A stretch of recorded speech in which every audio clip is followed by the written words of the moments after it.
Alhamdulillah, nahmaduhu wa nasta'inuhu wa nastaghfiruh wa na'udzu billahi min shururi anfusina wa min sayyiati a'malina. May yahdihillahu fala mudilla lahu wa may yudlilhu fala hadiya lahu. Asyhadu an la ilaha illallah wahdahu la syarika lahu wa asyhadu anna Muhammadan 'abduhu wa rasuluh. Allahumma salli wa sallim ala Muhammad wa ala alihi wa sahbihi ajma'in. Amma ba'd. Muslimin dan muslimat yang dirahmati Allah Subhanahu wa taala sekalian, alhamdulillah pada malam ini kita dapat bersama-sama setelah hampir 4 bulan kita tidak berkuliah. Bulan 13 ni dah bulan 7, hampir 3 bulan. Kita sambung balik perbincangan kita berkaitan dengan kitab Umdatul Ahkam karya Al-Hafidh Syekh Abdul Ghani Al-Maqdisi rahimahullah. Baik. Babut tayammum. Bab tayammum, hadis nombor 40. Kata Syekh Al-Imam an Imran ibn Husain, ra'a Rasulullah sallallahu alaihi wasallam. Mana dia tadi?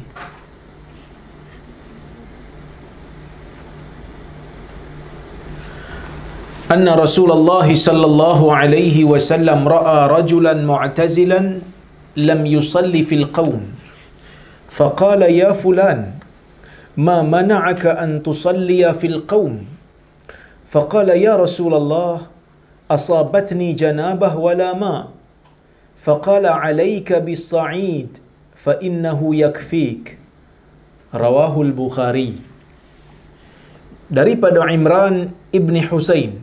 Imran bin Husain ni gelaran dia Abu Nujaid, kunyah dia Abu Nujaid Al-Khuzai. Al-Khuzai yang mana dia ni masuk Islam pada tahun Khaybar, iaitu tahun ke-7 Hijrah. Ya? Baik. Dia mengatakan sesungguhnya Rasulullah sallallahu alaihi wasallam melihat seorang lelaki daripada kalangan sahabat ni mu'tazilan lam yusalli fil qaum. Seorang lelaki terasing. Dia duduk berasingan, dia tak solat bersama dengan orang Islam yang lain. So Nabi bila jadi imam, Nabi tengok dia, seorang-seorang dia, sebab dia tak solat sekali. Kerana menjadi budaya sahabat-sahabat ni bila dia orang solat, dia akan solat sekali kan, bila semua yang ada dalam masjid tu solat sekali, dia tak ada berasingan. Sehingga kan ada satu riwayat dalam Sahih Muslim, Nabi tengok ada 2 orang tak solat dalam masjid. Nabi tengok 2 orang tak solat dalam masjid. Nabi dah solat dah, tengok 2 orang tak solat di ujung. Nabi kata alayya bihima, pergi ambil 2 orang tu, panggil 2 orang mari sini. Kan? Nabi tanya, ma mana'akuma an tusalliya ma'ana? Apa yang menghalang kamu berdua daripada solat bersama kami ni? Dia kata qad sallaina fi rihalina. Kami dah solat di tempat kami. Peristiwa ni berlaku dekat Masjid Khaif. Dekat Masjid Khaif, dekat dengan Mina. Maksudnya dia orang tu dah solat dekat tempat dia orang, solat subuh. Kan?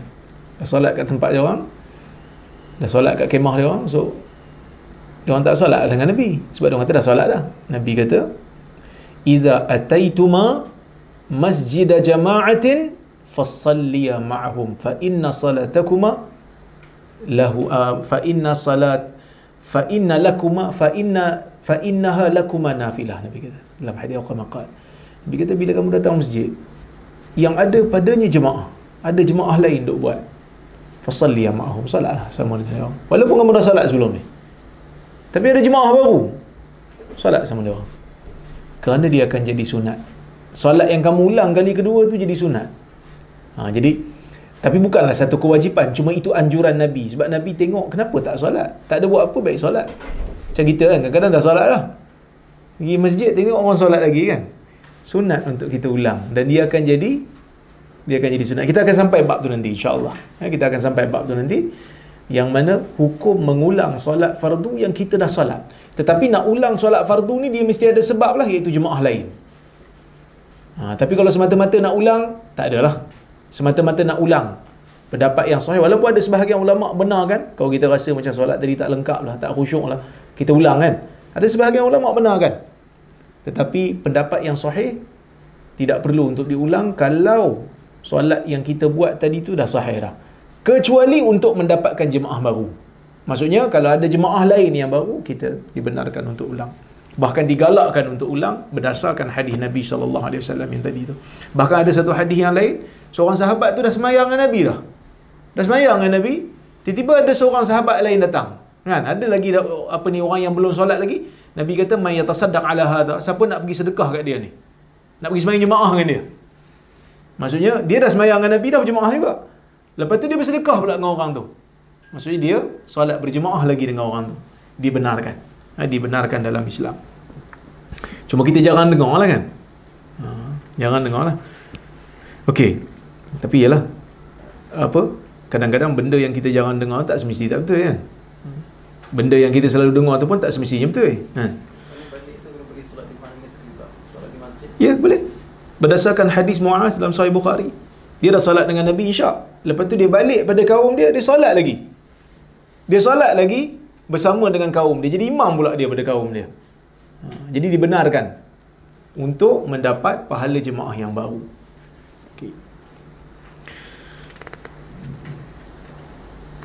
Okey, kita tengok. Ini bab tayammum ya. Dia kata, Nabi bila tengok, Nabi kata, "Ya fulan," Nabi kata, "Wahai fulan.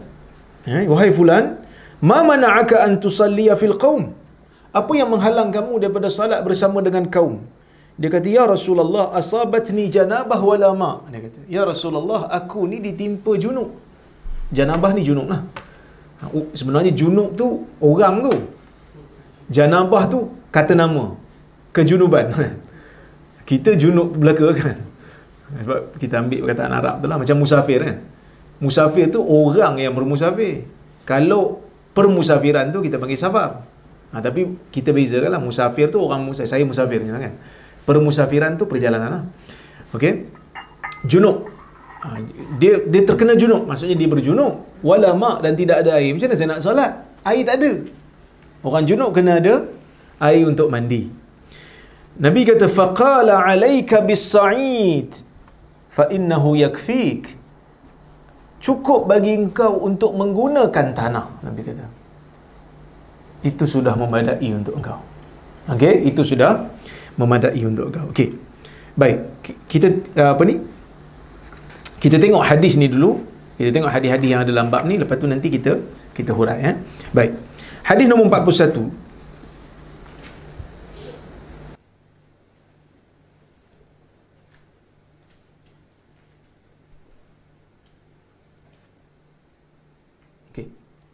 عن عمار ابن ياسر رضي الله عنهما قال بعثني رسول الله صلى الله عليه وسلم في حاجة فأجنبت فلم أجد الماء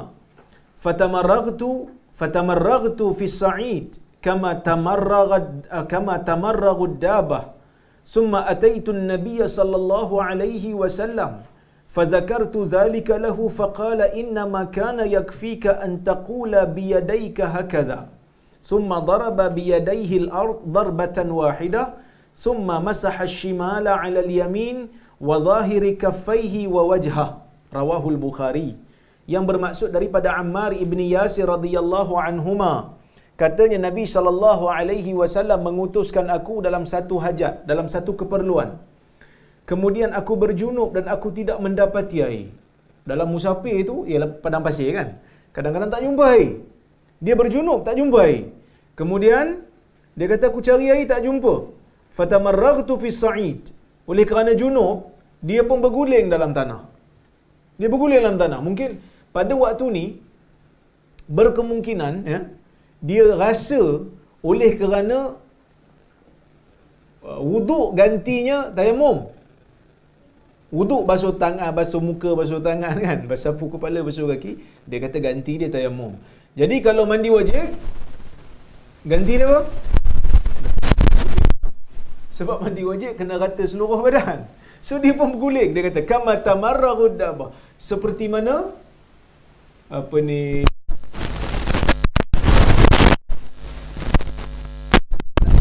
Nabi sallallahu alaihi wasallam. Kemudian aku pun pergi jumpa Nabi sallallahu alaihi wasallam. Aku ceritalah fa zakartu dzalika lahu. Aku cerita kat Nabi, tadi aku berjunub, air tak ada, aku pun berguling. Nabi kata, "Inna ma kana yakfika an taqula bi yadayka hakadha."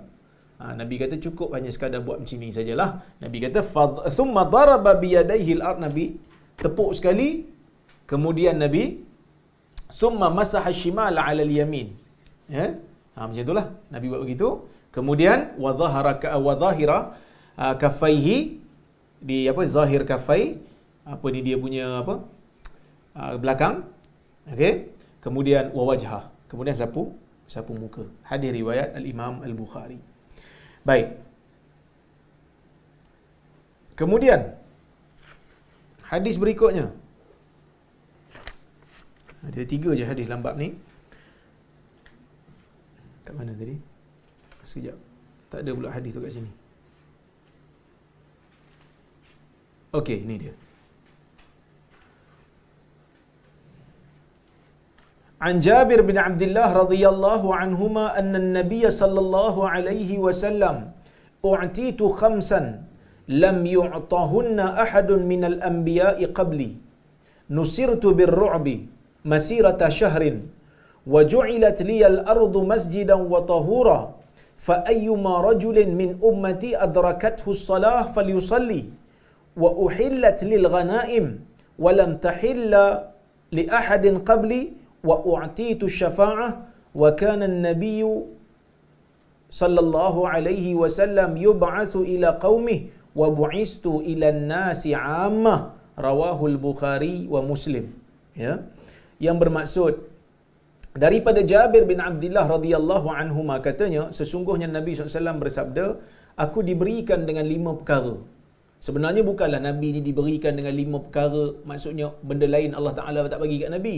Banyak benda yang Allah Ta'ala bagi kat Nabi ni. Tapi dalam riwayat lain disebut 5 perkara ni yang khas untuk Nabi, istimewa untuk Nabi Muhammad sallallahu alaihi wasallam yang Allah tak beri pada Nabi lain. Sebab tu Nabi kata u'titu khamsan, aku diberikan 5 benda yang tak diberikan kepada nabi-nabi lain. Ya, lam yu'tahunna ahadun minal anbiya'i qabli, yang mana tidak diberikan seorang pun daripada kalangan Nabi sebelum aku. Nabi kata, bukanlah 5 perkara ni je ada kat Nabi. Tak. Maksudnya 5 perkara ni khas untuk aku yang tak diberi kepada Nabi-Nabi yang lain.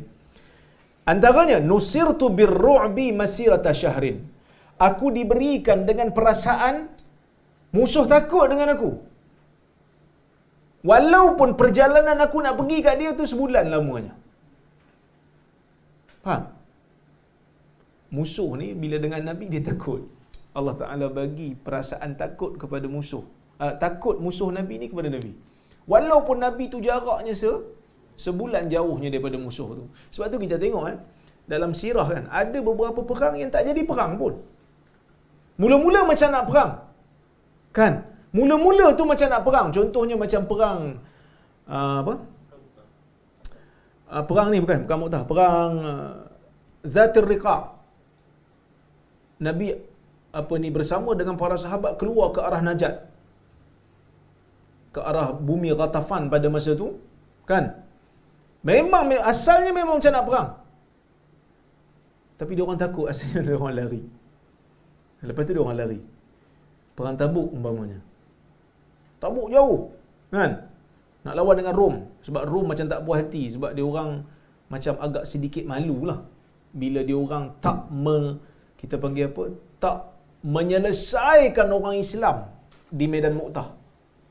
Medan Mu'tah ni sampai Khalid berjaya untuk menjadikan orang tentera Islam ni tak dibunuh semua. Dan Rom tak kejar. Dia orang biarkan orang Islam tu berada di kawasan mereka dan dia orang tak kejar. Dia orang pun beredar, orang Islam pun beredar balik ke Madinah. Jadi dia orang rasa macam dimalukan lah. Pergi untuk perang Tabuk, biar akhirnya lari juga. Akhirnya tak jadi perang. Okey. So masirat syahr. Wa ju'ilat liyal ardu masjidan wa tahura. Dijadikan untuk aku ni bumi ni masjid dan tahur dan suci. Maksudnya bumi untuk Nabi Muhammad SAW, untuk umat Nabi, boleh untuk kita salat di mana-mana saja. Selagi mana tempat tu tak nampak najis, tak ada bau najis, tak ada warna najis. Kita pun tak tahu pernah ada najis yang belum disucikan. Dan kita boleh solat di situ. Mudah ya. Mudah. Sebab dulu kan kadang-kadang kalau kita, zaman dulu lah ni, cerita 10 tahun, 20 tahun dulu, Nampak macam pelik kalau orang solat tepi jalan dekat parking lot, nampak pelik. Nampak macam dia tak jaga agama lah. Kan, lebih baik tak solat daripada solat kat parking lot. Kan ada mentaliti tu lah. Tapi sekarang ni mungkin nampak dah macam orang boleh terima dah. Bila nampak ada orang solat dekat parking lot ke, nampak orang solat dekat tepi stadium ke, kita rasa macam okey dia solat. Tak nampak pelik lah. Ini keistimewaan yang Allah Ta'ala bagi kat Nabi Muhammad sallallahu alaihi wasallam. Dan bumi tu menjadi tahur. Dia ada beza tahur dengan tuhur. Tuhur bersuci. Tahur suci lagi menyucikan. Maksudnya tanah tu suci dan boleh dijadikan untuk kita panggil apa, menyucikan. Lepas tu tanah boleh bersihkan najis anjing. Tanah boleh digunakan untuk tayammum, ya. Fa ayyuma rajulin min ummati adrakathu as-salah falyusalli. Mana-mana lelaki, sebenarnya bukan lelaki. Sebab orang kata macam sikit lelaki. Orang Arab ni bila dia nak guna individu, dia akan guna lelaki. Sebab perempuan ni seeloknya disorokkan. Tabiat perempuan disorokkan. Tapi maksud, mana-mana individu di kalangan umat aku yang mana di adrakathu as-salah, salat mendapati, masuk waktu solat pada dia, falyusalli, maka salatlah di mana-mana pun yang dia mampu. Okey? Wa uhillat liyal ghanaim, dan dihalalkan bagi aku ghanimah, iaitu harta rampasan perang. Jadi kalau zaman dulu perang ni memang ada bawa harta. Cuma macam peliklah juga kan. Macam mana pula boleh ada harta kan? Kita tengok perang Uhud kan. Kita naik bukit Jabal Rumah. Jabal Rumah ni Aceh dia panggil apa? Dia ada bukit, kita panggil Jabal Rumah tu Aceh dalam bahasa Inggeris ni. Cik, nak cakap bahasa Inggeris. Aceh Hill lah kan. Bukit pemanah. Rumah tu pemanah. Dia kata plural daripada Rami. Rumah. Kan Nabi pesan jangan turun, kan? Dia pun turun. Turun sebab apa? Turun sebab nampak harta. Macam mana boleh ada harta kat situ? Sebab memang dibawa. Pasal apa bawa harta? Supaya tentera tak lari. Supaya tentera tak lari. Maksudnya, sebab dulu kan jenis one by one. Maksud lawan betul-betul, bukan macam sekarang main nyorok-nyorok. Zaman dulu betul-betul bertempur punya. Main pedang kan. Tempur depan-depan. Jadi kadang-kadang tak berani. So tak nak bagi tentera lari, letak harta. Masing-masing letak harta. Supaya tak lari. Jadi bila kalah aja satu puak, harta tu jadi harta rampasan perang lah. Zaman dulu, zaman Nabi dulu, bila dapat je harta rampasan perang, tak boleh makan. Tak boleh makan. Kilat akan sambar. Berdasarkan dalam hadis, kilat akan sambar. Tak boleh. Tapi bila masuk zaman Nabi Muhammad sallallahu alaihi wasallam, dibahagikan. Adalah cara pembahagian ghanimah tu. Adalah cara nanti kalau apa? Ada nanti rasa ada ke tak ada, saya tak ingat. Tapi belum masuk bab perang nanti dah kan. Kita belum masuk bab perang ni kan. Baru masuk bab ibadat. Lambat lagi nak perang tu kan. Baik. Walam tahilla li ahadin qabli, yang mana ghanimah ini tidak halal bagi satu orang pun sebelum daripada aku. Wa u'titu syafa'ah, dan aku diberikan syafaat. Aku diberikan syafaat, itu syafaat kubra lah. Syafaat uzma dia panggil. Syafaat Nabi menyegerakan urusan umat di padang mahsyar untuk segerakan. Okey. Wa kana an-nabiy yub'atsu ila qaumi. Mana-mana nabi diutuskan untuk kaum dia.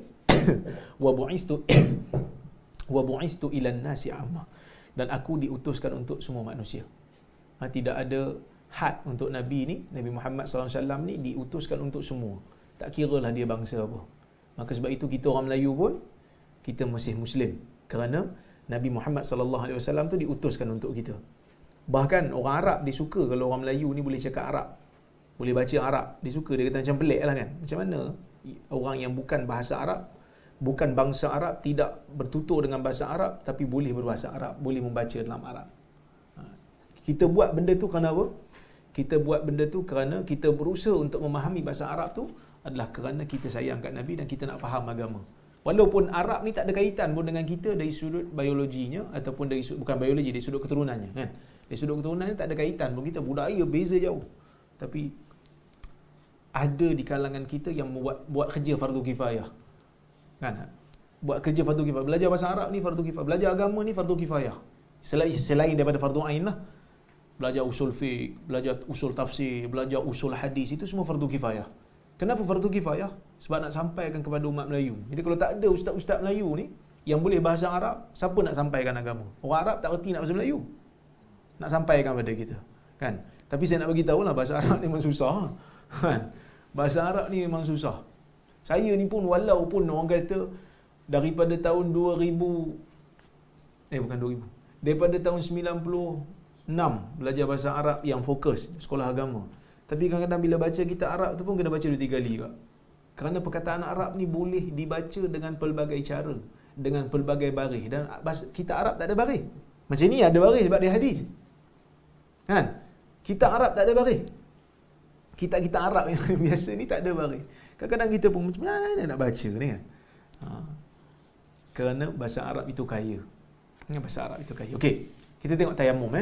Definisi tayammum. So ada 3 hadis dalam bab ni yang mana Al-Imam Abdul Ghani Al-Maqdisi letakkan di dalam kitab At-Tayammum. Tayammum ni pada bahasa dia kata maksud dia mencari lah. Mencari. Kenapa tayammum tu dipanggil tayammum? Kerana tayammum tidak boleh untuk dilaksanakan melainkan setelah seseorang itu mencari air dan tak jumpa. Barulah boleh tayammum. Dia kena cari air dulu. Baik, pada istilah tayammum ni apa maksud? Pada istilah tayammum ni dia kata menyapu muka dan tangan dengan debu atau seumpamanya. Debu atau seumpamanya maksudnya tanah. Kan? Yang seumpama dengan debu lah. Okey? Cuma ulama berbeza pendapat, nanti kita akan bincang. Okey? Allah Subhanahu wa taala berfirman dalam surah An-Nisa, kata Allah, wa in kuntum marda aw ala safar aw jaa ahadun minkum minal ghaid aw lamastumun nisa falam tajidu ma'an fatayammamu sa'idan tayyiba famsahu biwujuhikum wa aydikum. Kata Allah Azza wa Jalla di dalam Al-Quran, jika kamu semua berada dalam keadaan sakit ataupun kamu berada dalam permusafiran ataupun salah seorang daripada kamu datang daripada toilet, maksud buang air, berhadas kecil, aw lamastumun nisa, ataupun kamu saling sentuh menyentuh wanita. Apa maksudnya?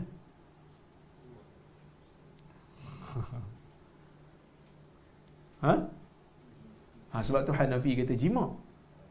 Sebab yang ayat sebelum tu hadas kecil. Yang ni dia kata hadas besar lah. Junub lah. Okey? Aw lamastumun nisa, ataupun kamu saling sentuh menyentuh wanita. Itu jima. Kan? Kalau ikut tafsiran Hanafi lah. Kalau ikut tafsiran mazhab Syafi'i, dia kata sentuh lah. Sentuh je lah. Kerana ada qiraat baca lamastumun nisa, sentuh wanita. Kan? Falam tajidu ma, dan kamu tidak menjumpai air. Fatayammamu sa'idan tayyiba, maka kamu kena bertayammum dengan debu yang bersih. Famsahu biwujuhikum wa aydikum, maka hendaklah kamu menyapu muka kamu dan tangan kamu. Okey, clear Okay, ini ayat Quran lah. So ayat Quran bagi tahu tentang tayammum. Clear dia bagi tahu. Okey? Baik. Bila Allah Ta'ala kata au jaa ahadum minkum minal ghaid aw lamastumun nisa, di sini sebahagian ulama mengatakan menunjukkan tayammum ni boleh untuk hadas besar dan hadas kecil. Hadas kecil boleh, hadas besar boleh. Sebab bila Tuhan kata apabila salah seorang datang daripada toilet, ni hadas kecil. Aw lamastumun nisa, ataupun kamu saling sentuh menyentuh wanita. Kerana kebanyakan ayat Quran bila sebut sentuh wanita, maksud sentuh wanita tu adalah bersetubuh. Okey? Okey. Bila waktu dibenarkan tayammum? Waktu dibenarkan tayammum yang pertama ialah apabila tak ada air. Air tak ada. Air tak ada.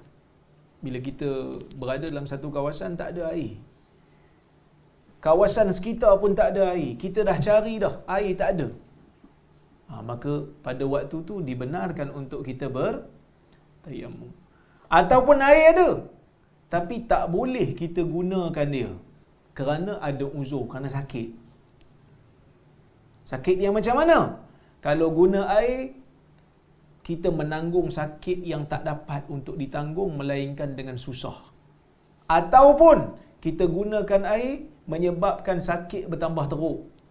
Ataupun kita gunakan air menyebabkan manfaat anggota badan kita boleh rosak. Ataupun kita guna air menyebabkan kita punya anggota yang cedera tu jadi lambat baik.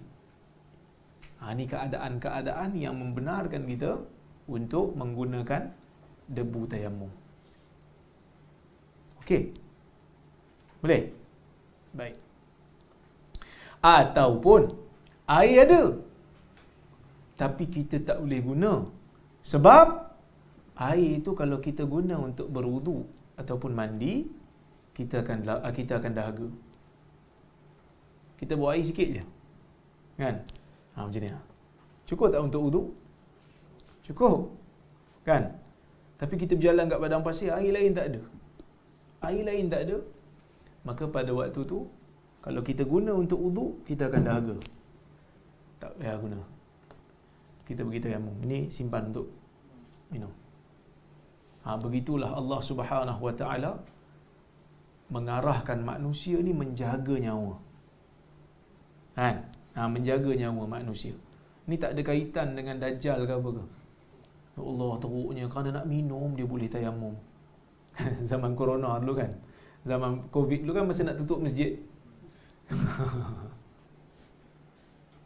Jadi faedah daripada hadis yang pertama tadi, hadis Imran bin Husain yang Nabi nampak laki tu dia tak solat kan. Dia berasingan. Okey. Faedahnya yang pertama, tayammum ni dibenarkan untuk menggantikan mandi wajib bila tak ada air. Dia samalah macam wudu. Dia boleh, kalau tayammum boleh ganti wudu, dalam masa yang sama tayammum pun boleh ganti mandi wajib kalau tak ada air. Dan kelebihan solat berjemaah lah. Sebab tu Nabi tegur dia. Tapi Nabi ni dia tak adalah jenis main hentam tak pakai helmet. Dia tanya dulu. Dia tanya dulu. Menunjukkan Nabi memberi ruang kepada orang bagi alasan. Mungkin ada alasan. Jadi dia buat ada alasan betul lah, dia ada alasan. Kita kadang-kadang belum apa-apa lagi dah kecam dulu kan. Okey. Baik. Persoalannya, jika ada air tapi tak mencukupi untuk mandi dan wudu. Contohnya, kita ada air. Air ada. Tapi air ni kalau nak ambil wudu tak cukup. Ataupun air ni kalau kita nak mandi memang tak cukup. Banyak ni air. Kita nak mandi wajib. Tapi banyak ni air. Nak guna ke tak? Ataupun tayammum terus. Ulama berbeza pendapat. Hanafi, Maliki dan Muzani. Dalam mazhab Syafi'i ada seorang ulama nama Muzani. Dia kata tak perlu pakai air, terus pergi tayammumnya. Sebab apa? Sebab dia kata pakai dengan tak pakai sama je. Buat apa nak pakai? Pakai pun tak sah. Pakai pun tak menyeluruh. Ambil air sikit je, ambil kalau buat mandi ni memang tak cukup. Contohnya. Pergi je lah tayammum. Tak payahlah guna air ni. Okey. Dalil mereka, Allah wajibkan tayammum jika tiada air. Ia bermaksud air tu tak cukup. Merangkumi air yang tak cukup. Kerana air tak cukup maksud sama macam tak ada air. Kerana air yang ada tidak meratai dan tidak mencukupkan apa yang kita nak. Okey? Maka tak perlulah guna air yang tak cukup ni. Itu pendapat Maliki, Hanafi dan Muzani. Dalil yang kedua, mereka kata tayammum adalah ganti bagi air. Dan keduanya tak boleh bergabung dalam satu situasi. Faham? Ke tak faham? Pengganti dengan orang yang diganti mana boleh duduk sekali? Pengganti akan menggantikan orang bila orang tu tak ada baru dia ganti. Atau orang kata apa? Idza ja'al ma batalat tayammum. Bila datang air, maka batallah tayamum. Sebab tayamum tu ganti. Tayamum tu pengganti. Air tu asal. Bila air datang, batallah tayamum. Dalam isu ni, macam mana you nak kata kena ambil wuduk, tapi wuduk tak sah. Lepas tu pergi tayamum pula. Sama ada kau ambil tayamum aje lah. Sebab air wuduk yang kau ambil tak cukup. Mandi yang kau buat pun tak cukup. Okay. Kemudian Syafi'i, mazhab Syafi'i dan mazhab Hanbali dan Ibn Hazm, dia kata wajib pakai air sehingga habis, lepas tu tayamum. Tak cukup pun tak apa. Kerana Allah Ta'ala kata apa? Bila boleh tayamum? Bila air tak ada. Sekarang air ada tak? Ada air. Okay. Sekarang ada air tak? Ada. Cuma tak cukup. Pakai air dulu sampai habis. Bila pakai air tu sampai habis, tak cukup. Then baru kau tak ada air. Lepas tu tayamum. Dan hadis yang Nabi SAW kata, "Idza amartukum bi syai' fa'tu minhu mastata'tum." Bila aku mengarahkan kamu buat sesuatu amalan dalam agama ni, buat selagi mana yang kamu mampu. Sekarang mampu tak guna air ni? Mampu. Tak cukup kan? Tak cukup. Mampu tak? Mampu, pakai. Fattaqullaha mastata'tum. Bertakwalah kamu kepada Allah sekadar yang kamu mampu. Jadi dalam isu ni dia kata kena pakai dulu. Saya wallahu alam, saya cenderung pada pendapat yang kedua ni lah. Ya, baik. Kenapa?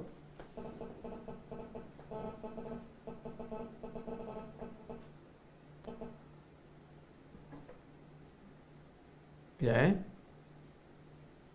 kita tengok kritikan untuk dalil mazhab yang pertama tadi. Dia kata tak boleh gabung. Pengganti dengan benda yang ganti tak boleh gabung dalam satu situasi ni.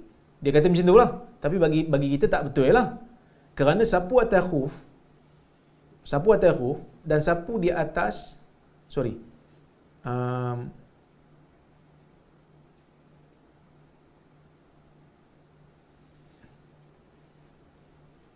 apa yang saya tulis ni? Saya pun tak ingat lah.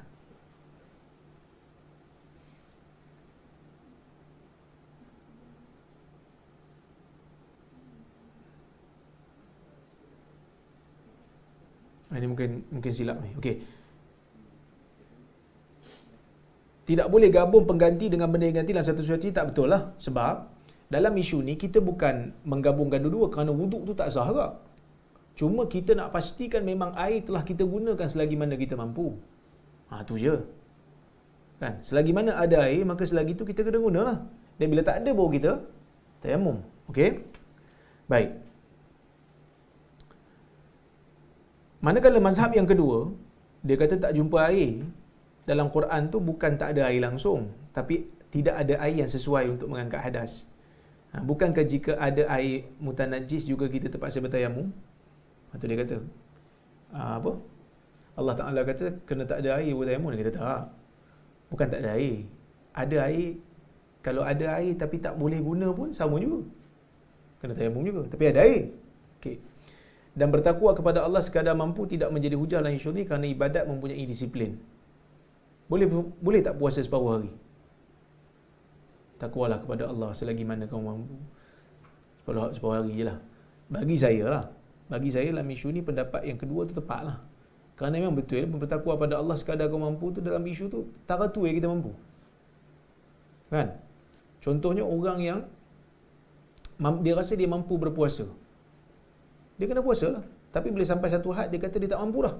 Kalau ni boleh mudarat, dan waktu tu lah kita buka. Waktu tu lah baru kita benarkan dia buka. Kerana dia kena mula dululah. Dia kena mula dulu. Okey.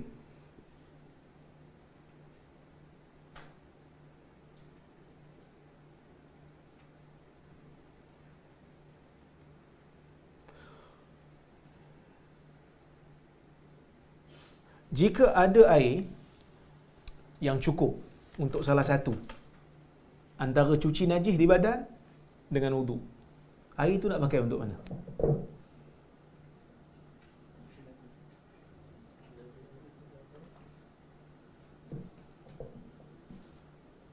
Ada khilaf. Dalam isu ni ada khilaf. Kita ada air. Air ni ambil wuduk cukup. ataupun cuci najis kat badan. Sama ada salah satu je. Kalau guna untuk cuci najis, tak boleh berwuduk. Maksudnya kena tayamum. Kalau guna untuk wuduk, najis tak boleh cuci. Nak guna untuk mana? Khilaf. Okey. Mazhab yang pertama, mazhab Abu Yusuf, anak murid Imam Abu Hanifah. Dan sebahagian Maliki, dia kata wajib berwuduk. Kemudian dia solat dengan najis tu. Kerana wuduk tu perintah untuk melakukan. Ia lebih kuat daripada perintah untuk meninggalkan. Sebab najis tu kita kena bersihkan, kita kena tinggalkan.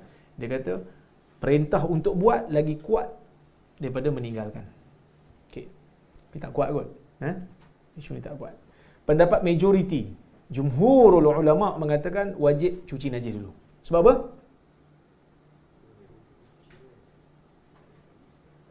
Sebab apa kena cuci najis? Dulu. Yes. Maksudnya, kalau kita guna air tu untuk wudu, nak cuci najis tak ada ganti. Najis clear ada. Kalau kita guna untuk cuci najis hilang tak? Hilang. Wudu tak ada kan? Tapi wudu ada ganti tak? Wudu ada ganti. Tayamum. Dan kita kena cuci najis. Ini pendapat yang tepat lah. Ya? Ya. Itu istinja lah. Istijmar kita panggil kan? Istijmar. Itu kalau najis tu pada kemaluan kita lah. Ini maksudnya najis tu pada badan kita. Selain daripada kemaluan kita. Macam mana kita kena guna air juga. Tak boleh guna batu. Okey? Baik. Berdasarkan hadis yang kita baca nombor 2 tadi, iaitu hadis Ammar tadi kan, ada beberapa faedah yang kita boleh ambil. Ibn Hazmin mengatakan hadis ni membatalkan kias dalam agama. Tadi Ammar tadi kan dia berjunuk kan, lepas tu dia kan berguling. Pasal apa dia berguling? Dia kias dengan apa? Dia kias dengan mandi wajib. Sebab mandi wajib kena ratakan seluruh badan. Ibn Hazmin, inilah korang lah pakai kias. Dia kata kita kena jadi zahiri. Tak pakai kias. Zahiri ni, kan dulu saya pernah cerita kan, dia punya literal dia tu, kadang-kadang sampai kita pun tengok macam tak logik kan, nampak macam kartun agama ni. Kan? Yang macam Nabi kata kamu jangan la yaghtasilu ahadun fil ma'ir rakid. La yabulanna ahadukum fil ma'ir rakid thumma yatawaddau minhu. Jangan ada salah seorang daripada kamu pergi kencing dalam air yang bertakung kemudian ambil wuduk di situ. Nabi tak bagi. Ibn Hazim kata kalau satu orang tu dia kencing kat luar. Dia kencing kat luar, lepas tu air kencing tu ditahan, ataupun air kencing dia tu, dia kencing kat tebing, air kencing dia tu masuk ke dalam kolam lah, dia boleh ambil wuduk situ. Sebab dia kata, Nabi kata jangan kencing dalam, dia kencing kat luar. Literal kan? Literal. So literal ni, kata Imam Nawawi tak payah bantah. Orang pun tahu, nampak macam belik. Sebenarnya hadis ni bukan nak membantah kias secara mutlak, tetapi hadis ni nak bagi tahu dalam bab ibadat yang akal tak boleh fikir, tak boleh kias. Maksud ada bab-bab dalam agama ni tak boleh pakai kias. Apa dia? Dalam bab usul ibadat. Usul ibadat tak boleh pakai kias. Kerana usul ibadat ni benda yang akal tak boleh fikir. Macam mana kita nak fikir? Patutnya kalau kita fikir tayamum ganti wudu, patutnya tayamum kena sapu dengan debu sampai ke kaki lah. Sebab saya pernah pergi satu tempat. Waktu tu saya pergi Turki. Waktu tu sejuk. Kapadokia. Nak pergi Kapadokia? Tak nak pergi? Tengok nak pergi naik air balloon lah masa tu. Sebab memang kami duduk dekat dalam chalet yang dibentuk daripada lava gunung berapi. Saja nak pergi jalan kat Turki. Masa tu saya pergi Jordan. Kan? Murah lah sikit. Jadi saya pergi ke Kapadokia tu, hari tu masih sejuk. Dan tak ada pemanah air. Pemanah air tak ada. Air mineral tinggal dalam dalam kereta. Air mineral kami tinggal dalam kereta, esok pagi beku. Air mineral ni beku. Jadi ais. Punya sejuk. Okay. Jadi bila tak ada pemanah, air panas tak ada, nak guna air tu memang tak mampu. Sangat sejuk. Kan? Jadi ada orang tanya, Ustaz, boleh tak tayamum? Sejuk sangat ni. Tak tahan ni. Pemanas pun tak ada. Saya kata kalau takut mudarat pada diri, bolehlah tayamum. Kan? Boleh tayamum. Dia pun tayamum. Dia suruh anak dia tayamum. Pergi tayamum. Kami pun sembang nak sembahyang subuh. Sembang. Saya tengok dia ambil tayamum. Sampai ke kaki dia sapu. Saya kata, buat apa ni? Tayamum? Saya kata, muka dengan tangan je. Kaki tak payah. Tapi manusia ni, kalau dia fikir kias, tayamum ganti wudu, masa semua anggota wudu tu sapulah dengan tayamum. Kan? Tapi adakah hadis ni bermaksud seperti mana Ibn Hazim faham tak ada kias dalam agama? Tak juga. Kerana ada hadis Nabi guna kias. Ada hadis Nabi suruh guna kias. Contoh macam ada satu orang sahabat, dia kata, ayahku meninggal. Dia nak buat haji. Boleh tak aku hajikan bagi pihak dia? Nabi tanya, kalau kamu ada hutang dengan orang, kamu wajib bayar? Wajib. Fadainullahu ahaqqu ayyuqda. Nabi kata, hutang Allah lebih utama untuk dibayar. Jadi Nabi guna kias. Kalau hutang orang kena bayar, hutang dengan Tuhan lagi utama kena bayar. So dalam bab tu Nabi guna kias. Kan? Dalam hadis yang lain, Nabi sebut pasal sedekah pada orang miskin. Kan Nabi sebut dalam hadis, wa fi bud'i ahadikum sadaqah. Pada kemaluan salah seorang pada kamu itu ada sedekah. Maksudnya hubungan suami isteri itu sedekah. Sahabat pelik, sahabat tanya. Sahabat tanya,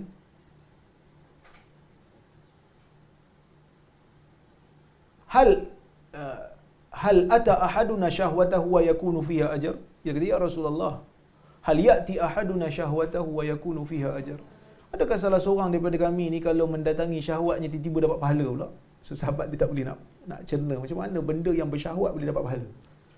Nabi tanya, ara'aitum law wada'aha fi haram hal kana alaihi wizr? Nabi kata, apa pandangan kamu kalau diletakkan syahwatnya pada tempat yang haram, dia dapat dosa tak? Maksudnya kalau letak tempat halal dapat pahala tak? So Nabi guna kias. Kan? So Ibn Hazim tak tepatlah masalah ni. Okey.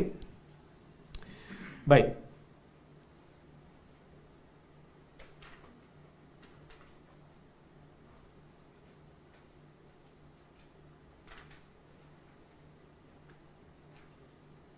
Berapa kali tepuk tayamum? Okey, mazhab Syafi'i dia kata 2 kali. Kerana dari riwayat sebut at-tayammum darbatan. Cuma hadis tu dipertikaikan. Majoriti ulama hadis, majoriti ahli hadis dan Imam Malik mengatakan sekali lah hadis tadi yang kita baca, hadis Ammar, sekali tepuk. Okey. Bagi saya sekali tepuk sudah memadai, 2 kali tepuk keluar daripada khilaf. Lebih baiklah. Okey. Baik, had sapuan tangan. Okey. Pendapat Al-Imam Syafi'i dan pendapat Al-Imam Abu Hanifah, dia kata sampai siku. Tu yang kita belajar kat sekolah. Tayamum kalau tangan memang sampai ke siku. So kita tepuk, kemudian kita nipiskan debu, kemudian kita sapu daripada kepala lah menyeluruh, kemudian tepuk lagi sekali, tangan sampai ke siku. Kan? Sampai ke siku. Okey. Dalilnya adalah riwayat Al-Imam Daraqutni. Ya, yang mana Daraqutni riwayatkan daripada jalur Abi Saleh daripada Laith, yang mana dikatakan famasaha biwajhihi wa dhira'ihi. Okey, sapu muka dan zira', lengan. So lengan sampai sini ya. Okey. Baik. Begitu juga ada riwayat daripada Abil Huwairith dan ada syahid daripada hadis Ibnu Umar. Okey. Yang diriwayatkan oleh Abu Daud, tetapi ulama-ulama hadis mengatakan riwayat ni tidak sabit daripada Nabi sallallahu alaihi wasallam. Sebaliknya ia hanya datang daripada jalur ataupun perbuatan Ibnu Umar, bukan hadis daripada Nabi. Ibnu Umar aja buat. Jadi bila Ibnu Umar saja buat, kita kata dia tak jadi hujah lah. Sebab dia perbuatan sahabat. Sahabat bukan Nabi dalam masalah ni. Okey? Baik. Dalam riwayat Abu Juhaim disebut yadaihi. Bukan zira', bukan dua lengan, tapi dua tangan. Okey. Walaupun begitu, riwayat yang kata dua tangan itu adalah riwayat yang syaz. Kerana perawinya tu dhaif. Dan mazhab Syafi'i kata, Hanafi pun kata, oleh kerana tayammum ni ganti wudu, dah tentu basuh sapu sampai ke siku lah, sebab basuhan wudu sampai siku.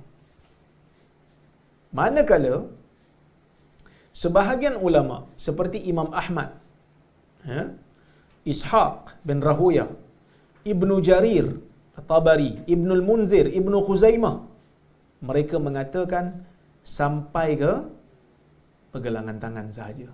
Kerana hadis Ammar tadilah kaffai, iaitu pergelangan. Ya. Maka inilah pendapat majoriti ulama menurut pandangan Ibnul Munzir. Jadi kalau ikut pendapat yang kuat sebenarnya sampai pergelangan je lah. Pergelangan. Tapi kalau nak pakai sampai siku pun ahwat, lebih berhati-hatilah. Ya. Tapi kalau ikut dalil yang kuat dalam riwayat Bukhari sampai ke pergelangan sudah memadai. Ada sebahagian fuqaha menyebutnya, tetapi ia bukanlah satu pandangan yang disepakati oleh para ulama. Okey. Baik, rukun tayammum. Pertama niatlah. Niat nak membolehkan kita salat, bukan nak mengangkat hadas, kerana tayammum tak boleh angkat hadas. Sebab itu bila datang je air, batal tayammum. Sebab tayammum bukan mengangkat hadas. Tayammum hanya untuk membenarkan salat sahaja. So bila kita ambil tayammum tu, tujuan kita ambil tayammum untuk membolehkan kita salat, bukan untuk mengangkat hadas. Kalau kita ambil wuduk, memang niat kita nak angkat hadas. Okey. Kemudian rukun yang kedua, memindahkan debu. Okey. Kemudian sapu muka dan sapu tangan lah. Okey. Kemudian tertib. Okey. Iaitu mengikut mazhab Syafi'i, wajib tertib lah. Rukun ada tertib. Itu muka dulu. Itu pun Hambali sebut. Muka dulu, kemudian pergelangan tangan. Manakala Maliki mengatakan tertib ni hanya sunat dalam tayammum, bukan rukun. Kalau kita tengok riwayat Ammar tadi pun sebut tangan dululah. Wallahu ta'ala a'lamu bis-shawab. Apa yang membatalkan tayammum? Yang batalkan tayammum ni datang air lah. Datang air, batal lah tayammum. Okey. Yang kedua, apabila kita berhadas. Bila kita berhadas, kita kentut umpamanya, kan? Kita buang air umpamanya, maka batal lah tayammum. Semua yang membatalkan wuduk, membatalkan tayammum. Cuma bezanya, tayammum ni batal bila datang air. Itu beza dengan wuduk. Datang je air, maka batal lah. Cuma kalau kita jumpa air, contoh macam kita ambil tayammum, tayammum ni mesti ambil lepas daripada masuk waktu. Lepas masuk waktu. Kalau kita tayammum sebelum masuk waktu, kita hanya boleh buat benda-benda yang sebelum masuk waktu. Bila masuk waktu lain, kita kena ambil tayammum yang lain. Kerana majoriti ulama mengatakan seseorang itu tidak akan dibenarkan untuk bertayammum melainkan dalam keadaan darurat, dan tidak ada darurat melainkan apabila telah masuk waktu. Okey, setelah masuk waktu kita tayammum. Okey. Dan kita kena cari dulu air. Kita kena cari dulu air selagi kita mampu. So ada kereta kan, rumah tak ada air, masjid ada air, pergi masjid lah. Ambil kereta pergi masjid, ambil motor pergi masjid, ataupun pergi kedai yang jual air. Kan kedai ada jual air kan, beli air. Tapi kat Malaysia ni susah sebenarnya nak dapat peluang tayammum ni, kecuali orang sakit. Kalau nak kata alasan air tak ada, susah sikit lah, kan? Kerana air tu memang ada. Kalau tak ada di masjid, ada di kedai. Yang mana kedai menjual air dengan harga yang berpatutan, harga pasaran. Okey, kecuali kalau dia sakit lah. Kalau dia jumpa air dalam keadaan lepas dia tayammum sebelum solat, batal tayammum. Okey, tapi kalau dia jumpa air lepas selesai solat, maka solat dia sah. Perlu ulang tak solat tu? Khilaf di kalangan para ulama. Sebahagian ulama mengatakan tak perlu ulang. Inilah pendapat yang dipilih oleh Syekh bin Uthaymin. Dia kata tak perlu ulang. Sebab apa nak ulang-ulang? Sebab dia tadi memang tak ada air. Lepas tu dah selesai bagi salam. Assalamualaikum warahmatullahi, Assalamualaikum warahmatullahi, kan? Kan datang air. Air pun ada. Ataupun orang datang buat air kat dia, nak air. Tak perlu ulang. Mazhab Syafi'i, dia bezakan. Mazhab Syafi'i dia bezakan. Dia kata, kalau orang tu musafir, tak perlu ulang. Sebab, musafir ni memang keadaan tak ada air tu biasa bagi dia. Tapi kalau dia berada di bandar, tiba-tiba air tak ada. Dan dia bertayamum. Setelah dia bagi salam, datang air, dia kena ulang balik solat tu. Kalau masih ada waktu, dia kena ulang balik.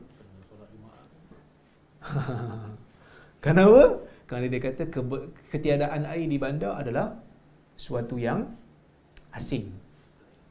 Satu yang ganjil. Yang jarang sangat berlaku. So, ulanglah, dia kata elok. Tapi kalau ikut nas, tidak ada yang jelas. Cuma mazhab Syafi'i kita tahu. Dalam bab ibadat, mazhab Syafi'i sangat berhati-hati. Okay. Kalau jumpa air tengah-tengah solat,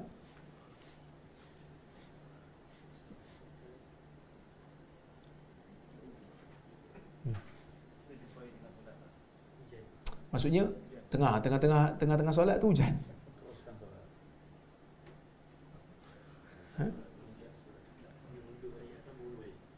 Dua pandangan. Okey. Pandangan yang pertama, pandangan mazhab Syafi'i lah. Dia kata teruskan solat. Teruskan solat. Ulang tak ulang tu, kita tengok pendapat yang sebelum yang saya sebut tadi. Cuma dia teruskan solat. Kerana apa? Kerana Allah Ta'ala kata, وَلَا تُبْتِلُوا أَعْمَالَكُمْ. Kamu jangan membatalkan amalan kamu. Dia masuk solat dalam keadaan dia diizinkan untuk masuk solat dengan tayamum. So, bila dia dah masuk, janganlah dia batalkan. Sebab benda tu dah sah dah. Itu mazhab Syafi'i. Okay. Tetapi mazhab yang lain, saya tak ingat mazhab apa, Maliki kot. Dia mengatakan batal solat. So dia kena berhenti solat. Kenapa? Kerana dia kata tayamum dibenarkan bila tak ada air. Sekarang dah ada air. Habis tu Allah Ta'ala kata jangan batalkan amalan kamu. Bukan kita yang batalkan, memang dia batal sendiri. Contoh, orang tengah solat, dia kentut. Dia terkentut. Adakah dia perlu tunggu ataupun dia kena keluar daripada sah ambil wudu? Keluar daripada sah ambil wudu. Dia bukan membatalkan. Dia memang solat dia telah Saya cenderung pada pendapat ni lah. Saya cenderung pada pendapat yang kata solat terbatal bila kita terjumpa air dalam keadaan kita sedang solat. Wallahu ta'ala a'lamu bis-shawab. Terima kasih banyak. InsyaAllah kita jumpa lagi pada masa akan datang. Qul qawli hadza wa astaghfirullahal azim li wa lakum. Assalamualaikum warahmatullahi wabarakatuh.